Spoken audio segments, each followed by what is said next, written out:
Ang Ninuno. Ang kwentong ito ay hango sa totoong buhay. Mula ito sa isa nating kabayan na itago na lang natin sa pangalang Baki. Taong 1973. Abuyog, Leyte. Hindi mahanapan ng kasagutan ni Baki kung bakit halos lahat ng tao sa lugar ay tila takot sa kanya. Nang mga sandaling iyon, 11 taong gulang pa lamang si Baki. Kaya naman bukas na ang kaalaman sa mga katanungan. Nararamdaman na ng bata kung ano ang mga nakikita sa paligid at mga nangyayari. Hinahanapan nito ng kasagutan. 3 silang magkakapatid. Si Alberto ang panganay, 22 years old. Si Kadju naman ay kalawa na 16 at si Baki ang bunso. Alam ng bata noon na nagiging sentro siya ng usapan sa lugar. Lalo na kapag napapagala si Baki. Makikita niya ang mga tao na nagbubulungan habang nakatitig sa kanya. Habang yung mga kasing edad na bata naman niya, bigla na lang itong magpupulasan kung saan naglalaro at tila iniiwasan si Baki. Samantalang kapag ang mga kapatid niya na sila Alberto at Kadjo, hindi naman ganon ang pagtrato ng mga kapitbahay. Nagtanong pa nga si Baki sa mga kapatid patungkol dito. Sinabi niya ang napapansin at natanong kung ano ba ang problema. Hanggang sa nakita ni Baki na tila nagtutulakan ang dalawang magkapatid kung sino ang magsasalita. May agam-agam sa mukha ng mga ito at sinabing magtanong na lamang sa ama. Ang problema, madalas wala naman si Tatay Jun sa tahanan. Karpintero ito at maraming ginagampan ng proyekto sa iba't ibang lugar. Habang si Nanay Lucinda naman, tila dinapuan ng sakit sa pag-iisip at hindi na matinong kausap. Lalo na kapag sumasapit ang dapit hapon, doon palaging dinadapuan ng sakit. Kung ano-ano na lamang ang sinasabi, sumisigaw. Bigla na lang matataranta at magtatago sa loob ng kwarto. Kuya Alberto, wala ba talaga kayong alam? Kasi halata naman na may tinatago kayo sa akin eh. Ano po bang meron? Pakiramdam ko, iba ako kumpara sa inyo eh. Tanong ni Baki sa panganay na si Alberto. Kasalukuyan noong naglalakad pa uwi ang dalawa. Galing sila sa paunguhan ng mga palakang bukid para maiulam sa gabi. Binaybay ng magkuya ang maliit na daanan na napapalibutan ng tanim ng palay at kangkong. Kasi hindi ko din alam, bunso eh. Baka pakiramdam mo lang yun. Huwag mo nang isipin. Walang kakaiba sa'yo. Nananalamin ka naman, di ba? Anong nakita mo? Tao ka, di ba? Walang kakaiba. Tugon ni Alberto. Dagdag pa ng kuya. Kailangan na nilang magbadali sa paglalakad. Dahil may dadaanan pa silang gulay na ihahalo sa nakuwang mga palaka. Magsasalita pa sana si Baki. Mas pinili na lamang niya na manahimik. Kahit anong idahilan ng mga kapatid, alam niya sa sarili na merong tinatago ang mga kuya. Lumipas ang ilang araw. Sa pagkakaalala noon ni Baki, masama ang panahon. Malakas ang ulan. Kasalukuyang sinusumpong ng sakit sa pag-iisip ang ina. Nag-aagaw ang dilim at liwanag ng mga oras na ito. Hindi pa rin dumadating ang ama. Naroon sila nakatambay sa beranda. Kaunting pagpapaliwanag sa lugar. Ang tahanan nila Baki ay isang palapag lang at nasa mababang antas ng lupa. Kaya kapag bumabaha, makakapasok ang tubig sa sala na nakabungad sa beranda. May hagdan na binubuo ng 3 baitang. Papunta ito sa 2 kwarto ng bahay. Ang isa ay sa kanilang magkakapatid, habang ang isa naman ay nakatapat sa tugkaran. Ito yung silid ng mga magulang. Baki, doon ka lang sa loob. Ano bang sabi namin sa ganitong oras? Di ba hindi ka pwedeng lumabas? Bantayan mo lang si nanay sa itaas. Baka kung ano yung ginagawa nun eh. Kami lang dito. At saka mamaya dadating na din si tatay. Wika ni Kadyo. Tumango naman si Baki. Nakita niya ang ina na nasa gilid ng bintana, nakatungtong sa katre at dilat na dilat ang mga mata. Tila may nakikita ito na sobrang nakakatakot. Mabilis na nilapitan ni Baki ang ina at dahan-dahang hinaplos ang likod. Nay? Nay Kusing, ulan lang po yan. Huwag po kayong matakot. Nandito naman kami. Mamaya dadating na po si tatay. Wika ni Baki. Hindi nagsasalita ang ina. Salip ilang segundo habang hinahawakan ng bata ang likuran nito. Bigla siyang nagpumiglas at tumayo habang nanlilisik ang mga mata. Hindi. Hindi ko malilimutan ang lahat. Umuulan din noon habang sinisilang ko ang isang bata. Pagkalabas niya sa sinapupunan ko, may halimaw na dumungaw sa bintana at dumukot sa kanya. Takot na takot ako eh. Iyak ako ng iyak. Naririnig ko ang anak ko na umaatungal, tapos bigla na lang nawala. Wika ni Nanay Lucinda. Teka lang po, kumalma po muna kayo, Nay. Umupo lang po kayo.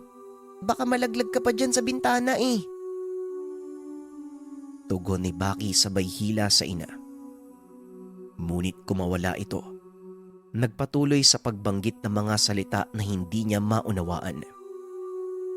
Ang sabi ni Nanay Lucinda, 2 linggo nilang hinanap ang sanggol at kung saan-saan na napunta.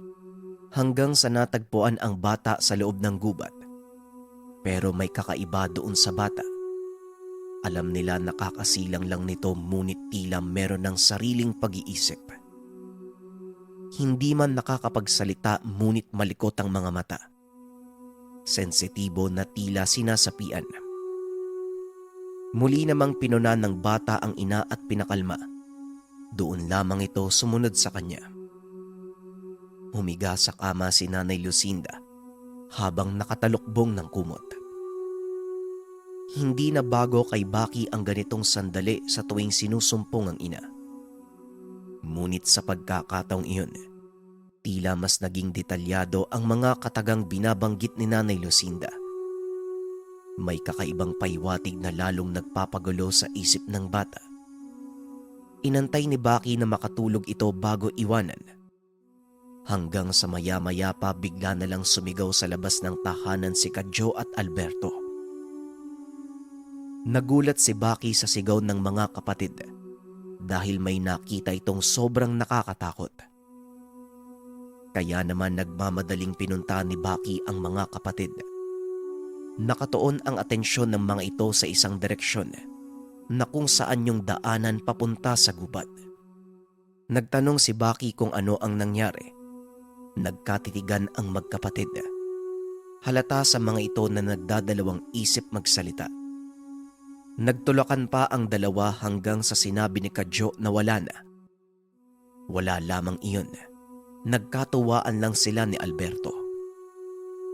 Nabanas si Baki ng mga sandaling ito. Alam niyang may nakita ang mga kapatid pero ayaw sabihin sa kanya. Idagdag pa dyan ang mga katagang binitawan ng ina.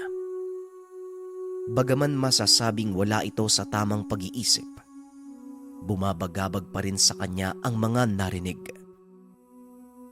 Ano ba talaga?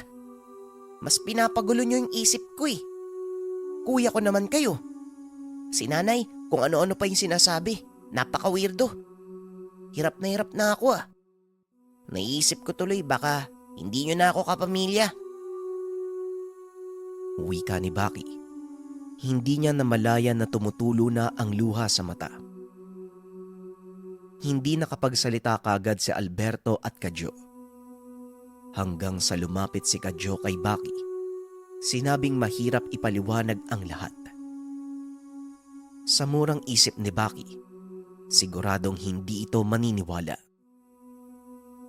Hindi kuya, mali ka. Sa katunayan, madalas na akong tinatanong ni Baki sa mga gumugulo sa isip niya. Sa tingin ko, hindi siya maniniwala. Halata naman sa mga kilos natin na meron tayong tinatago eh. Wika ni Kadyo. Ay naku, ipangako mo ha, huwag mong sasabihin kay tatay. Isasama ko si Baki doon sa kinakatakutang lugar. Doon ko ipapaliwanag sa kanya ang lahat. Tugon ni Alberto. Hindi na kumibo pa si Kadyo. Tumango na lamang ito bilang pagsang-ayon, sabay talikod papasok ng tahanan. Nang mga sandaling iyon ay kakahupa lang ng ulan. Nakatulala si Baki at halata na sobrang lalim ang iniisip. Inakbayan siya ni Alberto. Ipinaliwanag kung ano ang nakita nila kanina ni Kadyo.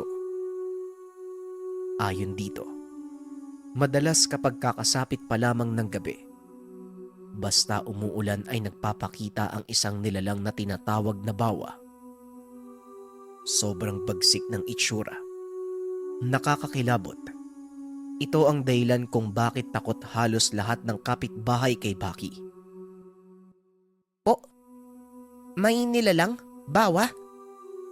Teka, ano naman pong kinalaman ko dyan, kuya? Ano po ba yung bawa? Tanong ni Baki. Bukas ko na ipapaalam. Basta ipangako mo sa akin, walang magbabago sa'yo ah. Kapatid ka namin at mahal ka namin, bunso. Tugon ng panganay. Bagaman may namumuunang kasagutan sa isipan, may agam-agam pa rin siya na baka hindi isiwalat ng kapatid ang lahat.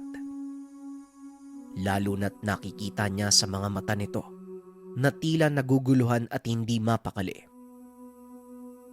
Pagkarating ni Tatay Juan, nagtataka ito kung bakit tahimik ang tatlo.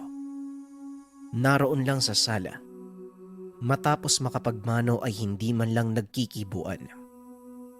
Sa kakaibang presensya ng mga anak, mabilis na pumunta ang ama sa itaas ng tahanan.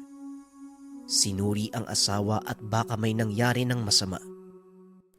Ngunit maayos naman itong natutulog sa katre. Ay nako, kinabahan tuloy ako. Akala ko may nangyari na sa nanay niyo eh. Napakatahimik niyo. At saka parang dinaanan kayo ng bagyo. Karaniwang ulan lang naman yung nangyari kanina. May problema ba mga anak? Lalo na ikaw, Baki. Ang pangit ng mukha mo eh. Mukha kang palakang nakasimangot. Wika ni Tatay Juan. Kagad namang sumabat si Alberto na wala at ayos lang sila. Nagulat lang sila kanina dahil sobrang bilis ng pagtaas ng tubig. Ganun ba? Alberto, sumunod ka nga sa akin doon sa likod. Wika ni Tatay Juan. Dito nakaramdam ng kakaiba si Baki. Samantalang si Kadyo naman ay kalmado lang habang nakadungaw sa bintana.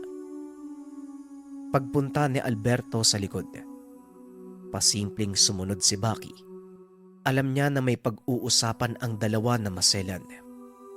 Madalas itong nangyayari kapag umuulan sa gabi. Gumilid si Baki sa debisyon ng kusina habang unti-unti palapit sa maliit na siwang kung saan makikita ang ama na nakatayo malapit sa abuhan. Nang mga sandaling iyon makapigil hininga ang pangyayari, hindi niya malaman ang mararamdaman, kung mananabik ba siya o matatakot. Nagpakita ba uli? Ano bang sabi ko? Di ba kapag ganong oras at umuulan, huwag niyong papalabasin ng bahay ang kapatid niyo? Nakikita ko sa reaksyon niyo, halatang may problema. Wika ni Tatay Juan. Atay, pinapasok ni Kadyo si Baki. Sinabihan niyang bantayan si nanay sa loob kaso biglaan yung pagpapakita ng nilalang eh. Mantakin mo, tay. Sarap mismo namin na parang gustong pumasok sa bahay eh. Kaya ayun, napasigaw si Kadyo. Naalarma tuloy si Baki kaya ayun, lumabas. Mabuti na lang wala na doon yung nilalang. Tay, naawa na ako kay Bunso. Araw-araw na akong tinatanong eh. Halata naman na niya eh. May isip na yan. At saka, nakikita niya sa kapitbahay natin na naiilang sa kanya. Bakit ayaw mo pa kasing sabihin sa kanya lahat, tay? Nang mapanatag na si Baki. Kami ni Kadyo ang namumroblema eh. Wika ni Alberto. Sa pagpapatuloy nito, tila naniniwala na si Baki sa mga binibitiwang salita ng ina sa tuwing sinusumpong. Natatakot ako anak. Baka magbago siya eh. Hindi ko alam. Wala akong maisip na paraan kung hindi itago na lang sa kanya. Kapag nalaman niya ang lahat, siguradong magkakaroon ng malakas na kuryosidad ng kapatid niyo. Mamaya, mawalay pa yan sa atin eh. Alam mo naman siguro kung ano ang dahilan, lalo na ang pagpapakita ng bawa dito. Wika ni Tatay Juan. Dito tila binuhusan ng malamig na tubig ang bata. Natulala at tila maiiyak na sa kinakatayuan. Maya-maya pa, nang matapos mag-usap ang dalawa ay kaagad nang naglakad ang bata at dumiretso sa kwarto. Nakita siya ni Kadyo, kaya naman sumunod ito sa kanya. Hindi na kita pinuna. Gusto kong malaman mo yung lahat eh. Alam kong nakikinig ka sa pinag-uusapan nila tatay at kuya Alberto. Ganon sila palagi kapag ganito na umuulan o hindi kaya naman umaambon lang sa dapit hapon hanggang gabi. Ayaw ni tatay na malaman mo ang patungkol sa pagkatao mo. Hayaan mo, suportado ka namin, Bunso. Bukas sasama din ako sa inyo. Kung anong lugar ang nabanggit ni Kuya Alberto, hindi ko kayo iiwan. Matulog ka ha. O yan, sige na. Gamitin mo tong kumot. Makapal yan at hindi ka malalamigan. Oh, bakit ba nakasimangot? Sige na, magpahinga ka na. Wika ni Kadyo. Sandali lang kuya. Ano po bang pupuntahan natin dun? Kasi parang hindi po ako mapanatag. Parang nagkakatotoo po yung hinala ko na hindi nyo ako kapamilya. Teka lang po, wag po muna kayong umalis. Sagutin niyo po muna yung tanong ko. Uy, kuya! Wika ni Baki. Ngumiti lang si Kadyo. Tumalikod sabay labas ng kwarto. Ilang oras pa ang lumipas bago natulog si Alberto at Kadyo. Madalas, hindi namamalayan ni Baki na katabi na ang mga kapatid. Naroon sila palagi sa labas. Hindi niya alam kung ano ang dahilan. Maging ang ama ay naroon din, na tila nagsisilbing gwardya ang mga ito sa paligid ng bahay. Kinabukasan, matapos makapag-agahan at pag-alis ni Tatay Juan, nakita ni Baki na nag-uusap si Alberto at Kadyo. Naroon ito sa tapat ng bahay na tila nagtatalo. Nang makita siyang lumalapit, bigla na lang natahimik ang dalawa. Sasama ako, kuya. Alam kong hindi mo sasabihin yung lahat eh. Natatakot ka rin sa kakalabasan. Kahit anong gawin mo, hindi mo ako mapipigilan. Baki, alis tayo mamaya. Ihanda mo ang sarili mo. Wika ni Kadyo. O siya, sige. Ikaw ang bahala. Sige na, Baki. Teka, naligo ka na ba? Maligo ka nga muna. Maganda ang panahon, no? Siguradong mainit ang paglalakbay natin. Hindi na nagsalita pa si Baki. Tumangulang ito bilang pagsang-ayon. Maya-maya pa nang matapos makapaghanda, umalis na ang tatlo. Walang kibuan. Napakatahimik ng panganay at habang papalayo, mas kinakabahan na si Baki. Hanggang sa hindi na nakatiis ang bata, kinalabit siya ni Kadyo at tinanong kung malayo pa ba ang lugar na pupuntahan. Tumango naman si Alberto at ayon sa kapatid, malayo pa at hindi magugustuhan ni Baki ang lugar kapag nakarating na sila doon. Isang oras na silang naglalakad. Tanaw na ng bata ang kabuuan ng abuyog. Nasa tuktok sila ng bundok.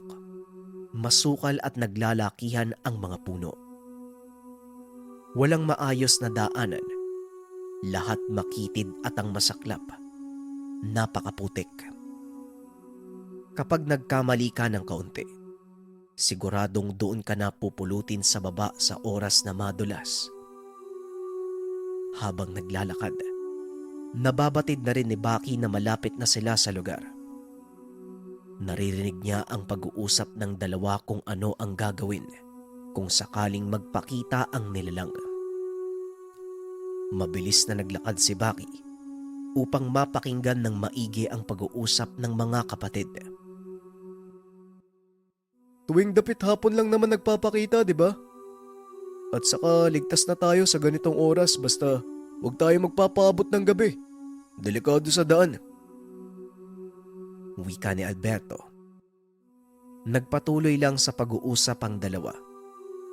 Nagkukunwari naman si Baki upang maging malaya ang pag-uusap ng mga kapatid. Alam niya sa sarili na sa oras na sumabat siya, siguradong mananahimik ang dalawa. Hanggang sa tumungtong silang tatlo sa napakalaking bato na kung saan tanaw na ang baba na may napakayabong na ugat. Nagkatitigan sina Alberto at Kadyo at halos sabay pang tumango sa isa't isa. Baki mag-iingat ka ha. Hindi hamak na mas mahirap ang dadaanan natin.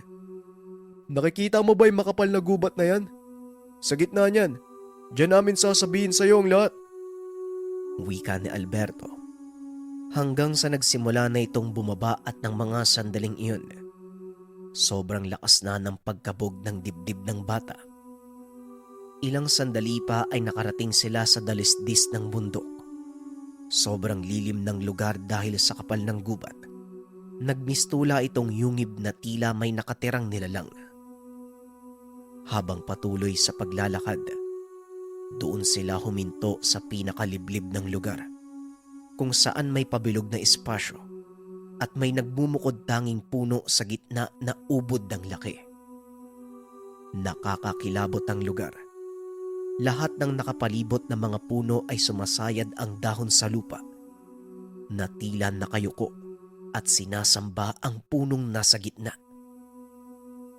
Ikatlong beses ko na ito sa lugar. Yung una at pangalawa, bata pa ako nun. Siguro nasa 12. Hindi sinasama ni tatay si Kadyo eh. Mahina yung pangangatawan saka magkakaroon ng hindi malamang sakit. Bakit bunso? Gusto mo bang malaman kung bakit ganun ang kalagayan ni nanay? Kung bakit siya dinapuan ng parang baliw? Dahil yun sa'yo. Wika ni Alberto. Halos sumabog ang dibdib ni Baki ng mga sandaling ito. Nang maalala ang palaging sinasabi ng ina sa tuwing sinusumpong. Kagad pumasok sa isipan na maaaring siya ang sanggol. Ipinanganak noon at dinukot ng nilalang. Lalo na nang magpatuloy sa pagsasalaysay si Alberto. Ayon dito, habang ipinagbubuntis si Baki ni Nanay Lucinda, lahat ng kapitbahay hindi na lumalabas ng tahanan sa kadahilan ng may kinakatakutan ito na umaaligid palagi sa bahay nila Baki tuwing takip silim, at kapag may kasamang ulan, doon tuluyang makikita ang kabuuan ng nilalang. Isang bawa na napakalaking halimaw. Ang ulo nito ay sa kalabaw, habang ang katawan naman ay sa tao. Pero sobrang laki ng kalamnan at laging galit. Tama si Kuya Alberto. Habang nangyayari yan, bunso, nagkasakit ako eh. Nung ipinagbubuntis ka, doon ako dinapuan ng sakit. Ang dahilan ng ipatingin nila ako sa albularyo, meron daw gustong ihatid na mensahe ang bawa. Pagagalingin niya lang ako sa oras na ipinanganak ka at ibigay sa kanya. Diyan siya nakatira ang maharlikang bawa na gustong magkaroon ng alagang tao. Sa pagkakaalala ko, nabulabog ang lugar natin. Nagsilikas na yung iba dahil alam nila na iba yung ugali ng nilalang na yun. Kung ano ang gusto niya, dapat masunod. At kapag merong nakialam, siguradong hindi maganda ang mangyayari. Ang sabi ni Alberto. Dumulog sila sa albularyong gumamot kay Katyo. Tinanong nila kung maaari bang maproteksyonan ang sanggol na isisilang. Nang sa ganon ay hindi ito makuha ng balaw. Ngunit umiling ang albularyo at sinabing walang sino man ang makakapigil sa ganitong uri ng engkanto. Ang balaw ay pinakamalakas na lamang lupa dahil protektado ito ng kalikasan. Kaso nga lang, kung ano man ang kagustuhan ng nilalang ay dapat mangyari. Dagdag pa ng manggagamot. Sa oras na hindi maibigay ang sanggol, mas lalong malaking gulo ang magaganap. Lingid ang lahat ng iyon sa kaalaman ni Nanay Lucinda.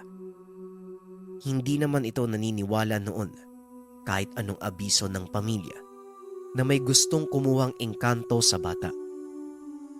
Nung araw na isinilang ang sanggol, alam nilang naroon na ang balaw sa labas ng tahanan at ramdam ito ni Tatay Juan. Kasabay ng malakas na ulan at bawat patak ng tubig, tila tunog na umaatungal sa malaking halimaw. Pagkasilang ng bata, hindi pa man naiaangat ng kumadrona ang sanggol, may humablot na nilalang mula sa bintana.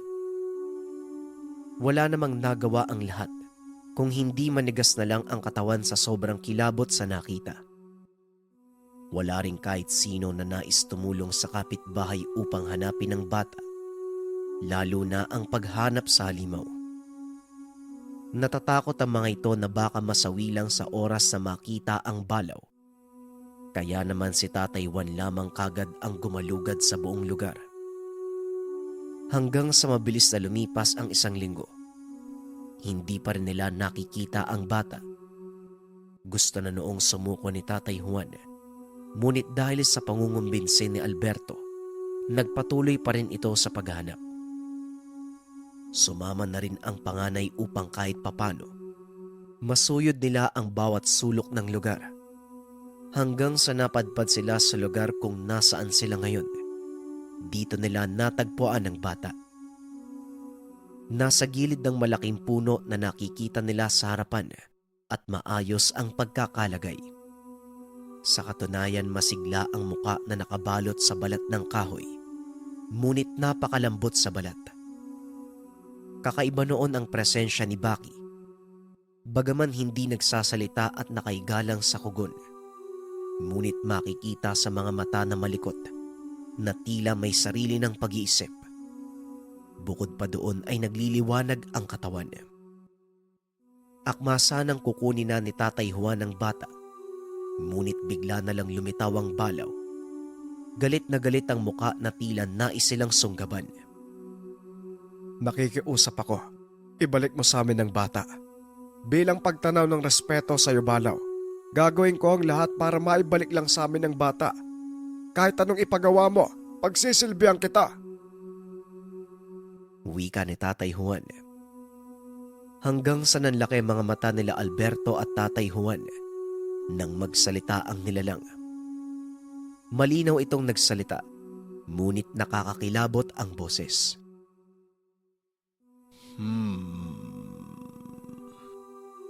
Nananalaytay sa dugo ng bata ang lakas ko.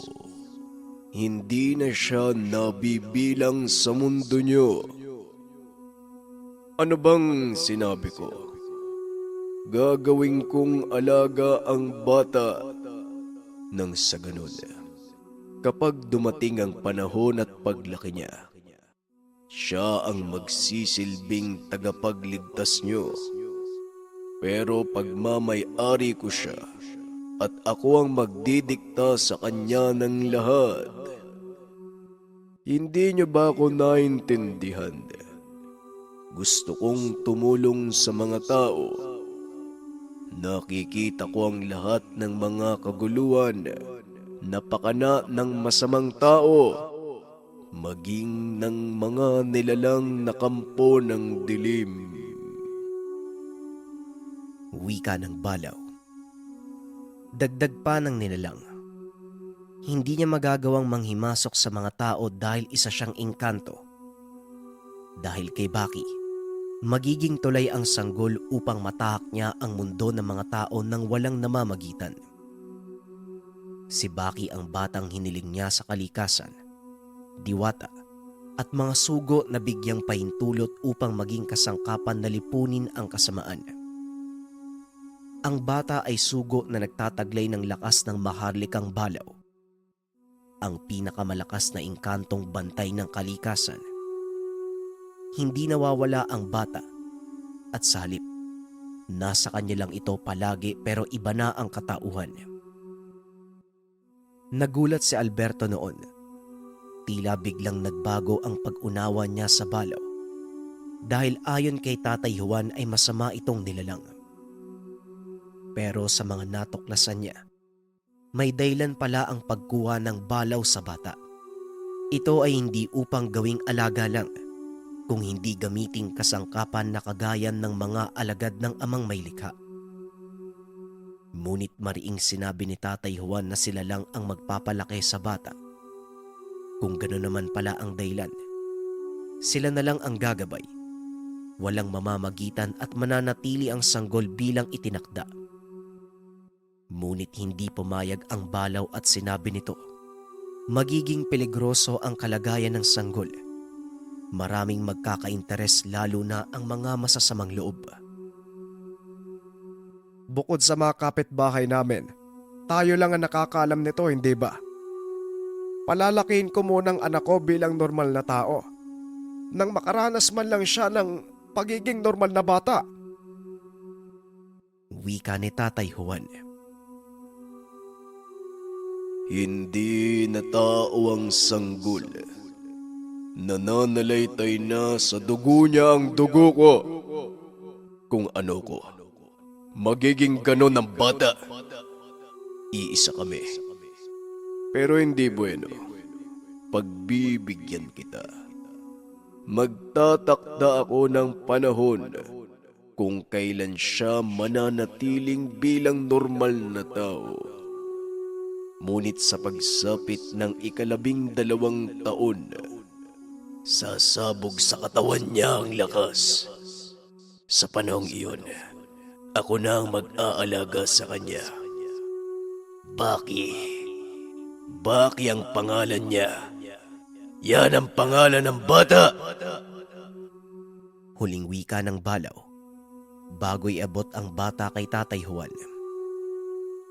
Labis naman ang tuwang nararamdaman ng ama maging si Alberto. Pero naroon pa rin ang agam-agam na wala silang magagawa sa oras na dumating ang panahong nabanggit ng maharlikang balaw. Sa kabila ng lahat, hindi na gumaling pa si Nanay Lucinda.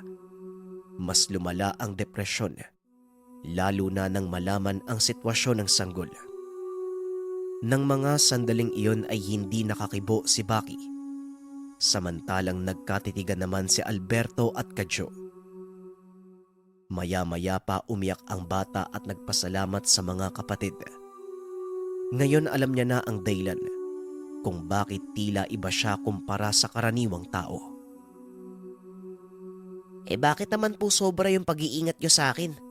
At saka parang tinatago nyo ako sa lahat. Tanong ni Baki. Dahil yun kay tatay eh. Kahit nanumpa siya sa balaw, taliwas dito si Tatay Juan. Lalo na't paparating na 12 taon mo, Baki.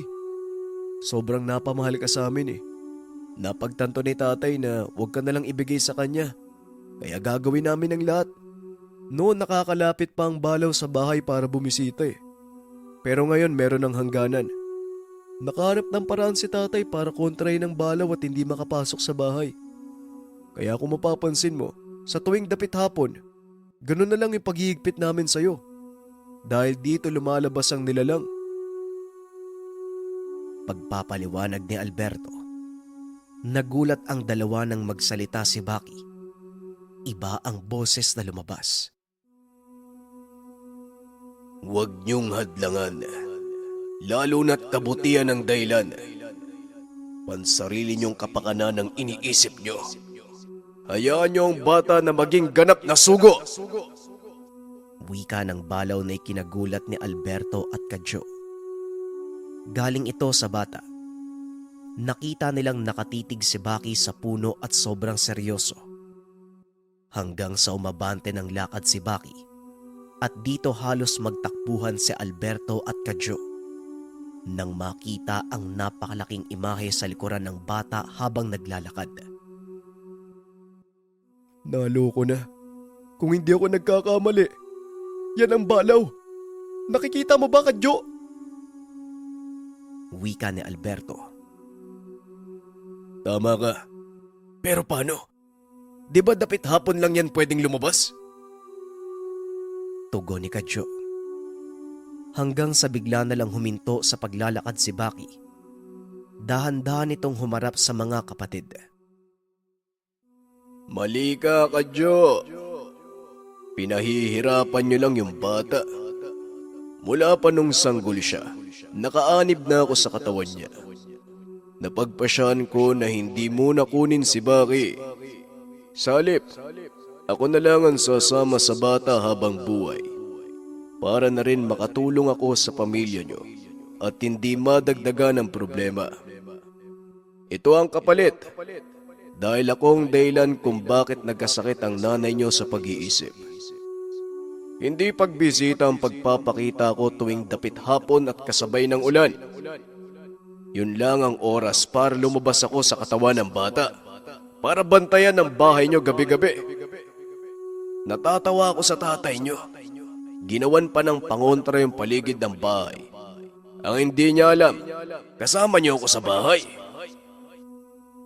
Wika ng balaw sa katauhan ni Baki. Nang marinig ito ni Alberto at Kadyo, makikita sa mga mata nila ang saya, ngunit meron pa ding agam-agam. Mga kuya, narinig nyo naman po, di ba? Hindi na ako mawawalay sa inyo. Kaya wag na kayo mag-alala. Si tatay naman, magiging masaya yon, pero ang problema ko, ganun pa rin yung trato sa akin ng mga kapitbahay. Wika ni Baki. Dito pa lamang gumaan ang pakiramdam ng dalawa.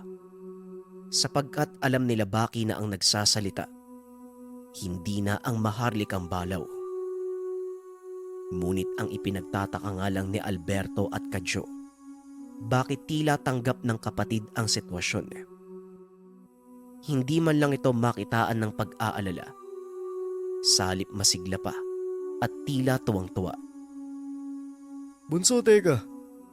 Ayos ka lang ba? Hindi ka ba nagalit matapos mong malaman ang lahat? Tanong ni Alberto. Bakit naman po ako magagalit, kuya? Ang sa akin lang naman, gusto ko pong malaman yung katotohanan. Masaya nga ako dahil sinabi niyo yung lahat eh. Natutuwa po ako malaman na nasa katawan ko pala yung balaw. Kanina lang nagpaiwatig siya habang nag-uusap tayo eh. May binulong sa akin. Humingi siya ng paintulot na siya muna ang gagamit sa katawan ko. Para siya na daw yung magpaliwanag ng buong detalye sa pagkatao ko mula pa nung sanggol ako. Pero hindi ko pa siya nakikita, kuya. Hanggang sa bulong lang. Ano bang itsura niya? Nagpakita ba sa inyo kanina? Nakakatakot ba? Natawa si Alberto ng mga sandaling iyon. Bagaman alam na ni Baki na nasa katawan niya ang balaw, hindi pa rin pala nakikita ng bata ang totoong itsura nito. Huwag mo nang pangarapin na makita pa. Makiusap ka na hanggang bulong lang. Kapag nakita mo yun, siguradong mahihimatay ka sa takot. Nabanggit naman na ni Kuya sa'yo sapat na yun. Baka kasi magpakita din sa amin ako. Lagi mo pa namang kasama. Kuya Alberto, sayang lakad Walang silbi yung ginawa natin. Nasa bahay naman pala yung balaw Wika ni Kadyo. Oo, parang ganun na nga. Nagutom tuloy ako. Para tuloy tayong ewan. Naglagay pa ng mga pangontra si tatay sa bahay natin. Nasa loob naman pala yung kinokontra. Nasa loob pala yung balaw. Tugon ni Alberto. Maya-maya pa, nag-aya ng umuwi si Baki. Nananabik ang bata at makikita sa muka ang labis na tuwa. Hindi naman nagsalita si Kadyo at Alberto hanggang sa makarating sa lugar kung saan tanaw na nila hindi kalayuan ang tahanan. Nakita nila ang tiyahin na si Miling, kapatid ni Tatay Juan na tila natataranta. Tumatakbo ito habang sumisigaw. Nakaramdam ng kaba si Alberto kaya sinabihan niya ang mga kapatid na bilisan ang paglalakad. Nang malapit na sa tahanan kagad silang tinawag ng tiyahin. Dalian niyo at tulungan niyo ako. Mabuti dumaan ako dito, kung hindi, siguradong patay na yung nanay niyo. Nakalublob yung ulo niya sa balding may tubig. Magpapakamatay ata eh. Wika ni Tia Miling. Walang sabi-sabi kagad na pumasok ang tatlo at nakita ang ina na nasa papag. Madaming pasa sa katawan at nakatulala. Nay! Nay! Ano po bang nangyari? Di ba ang sabi naman namin babalik kami kagad? Teka, tignan mo nga Kuya Alberto. Baka may sugat pa sa likod eh. Ang daming pasa! Wika ni Kadyo. Akala ko yung malaking halimaw.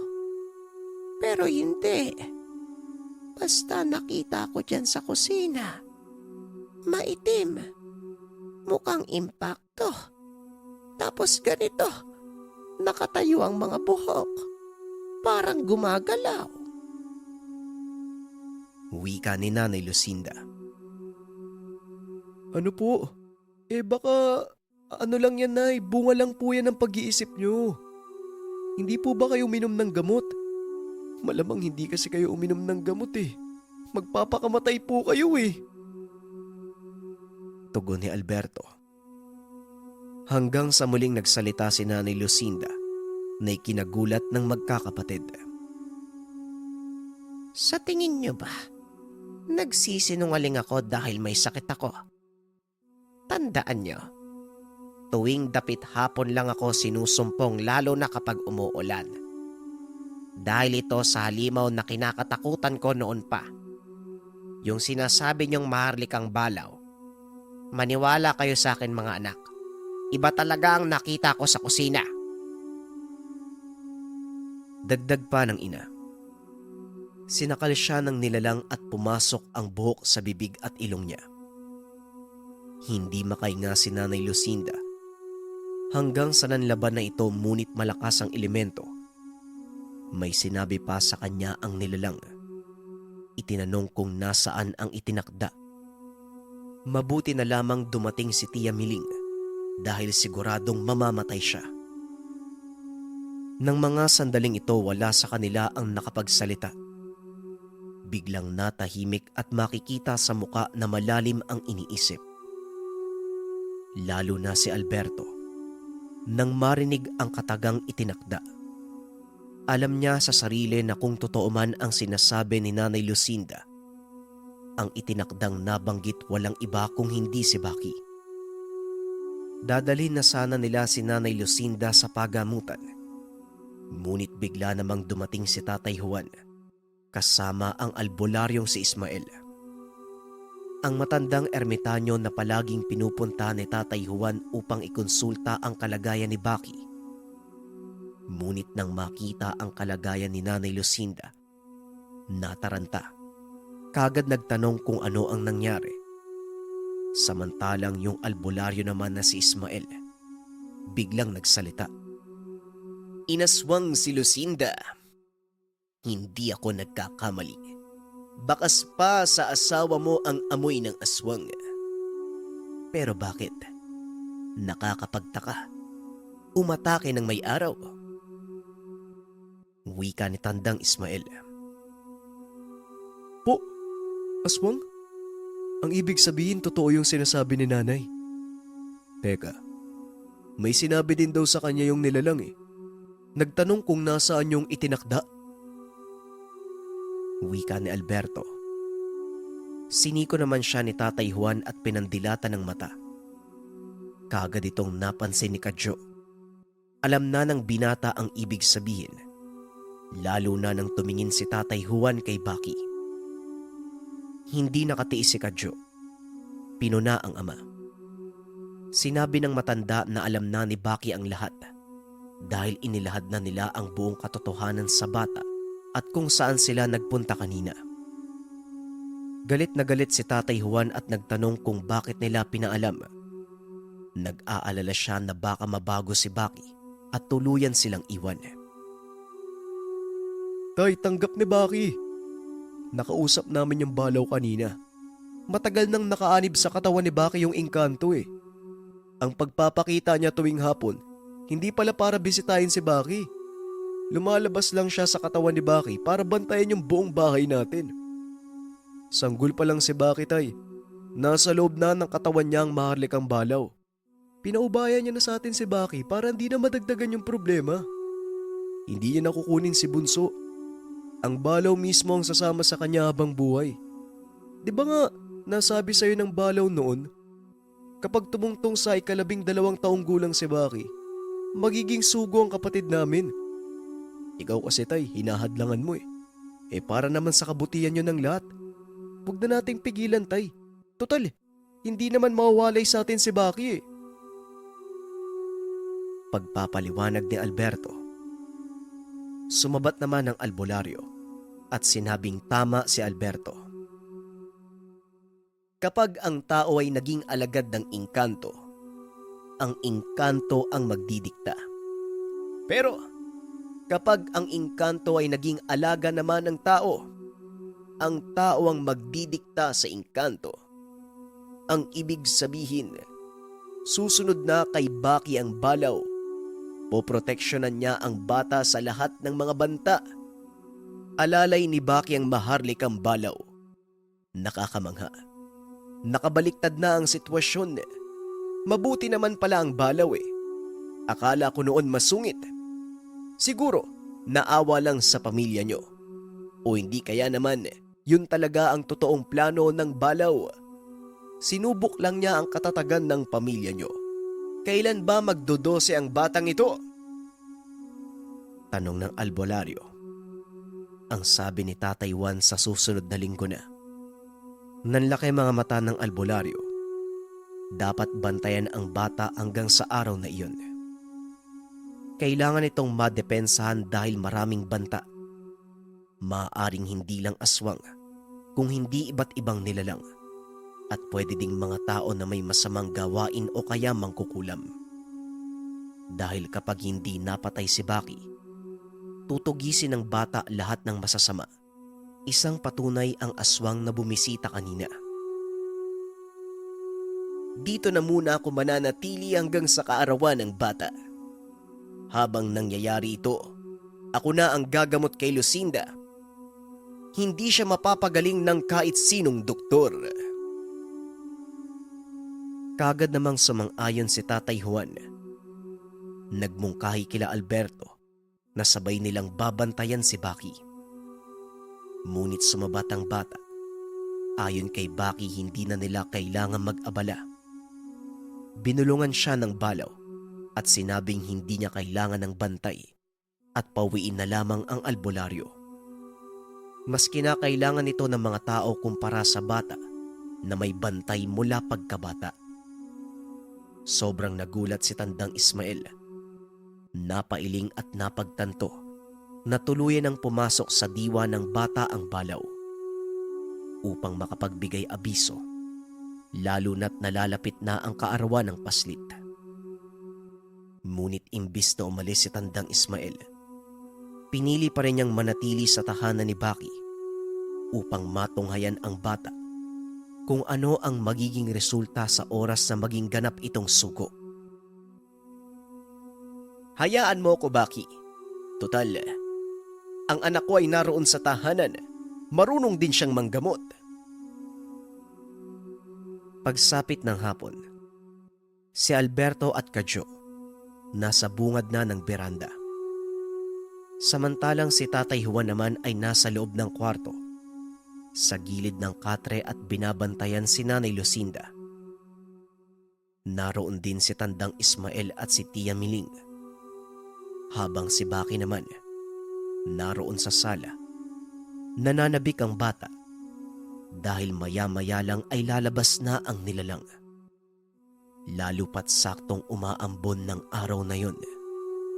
Makikita niya ang totoong itsura ng maharlikang balaw.